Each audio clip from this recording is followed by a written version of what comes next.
সারা দিন পড়াশুনো, মানে খায় দেয় কোনো কাজকর্ম নেই। হ্যাঁ, ঘোরাফেরা বলতে নেই। একটা স্টুডেন্ট হয়েছে মানে সারাদিন খালি বই নিয়ে বসে থাকবে, বাড়িতে গেলেই দেখি পড়াশোনা পড়াশোনা পড়াশোনা, আর কোনো কাজই নেই। মানে সারা বছর আমরা অপেক্ষা করি যে কিভাবে একটা খারাপ রেজাল্ট বের করবে না, মানে ভালো কি করে একটা মানে দুর্দান্ত রেজাল্ট বের করেই নিবে। সে কখন ফোন করে আমাদেরকে বলতে লাগে যে আপনার ছেলে এত ভালো নাম্বার পেয়েছে, খুব আনন্দের বিষয়। তারপর বাড়িতে নিজে নিজে দুঃখ পাই আমরা, ফোনেই মিষ্টি কথা বলতে লাগে। মানে ভালো রেজাল্ট করে করে এদের নেশাই হয়ে গেছে। দুনিয়াতে এত নেশা থাকতে বিড়ি সিগারেট এগুলো নেশা করুক, উন্নতি বলে করবে, এটা কোনো নেশা হলো? কতটা টেনশনে থাকে আমি ভিতর থেকে।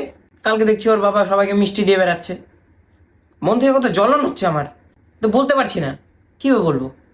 আর আমার যুগে আমি এগুলো নেশা কোনো জানতামই না। এখনকার যে এইগুলো ছেলে যে কীভাবে এগুলো নেশা লেগে গেছে, উন্নতি করব, চাকরি করব। তো বন্ধুরা ভিডিওটা এতটাই, like share subscribe add comment করে দেবা। Good by.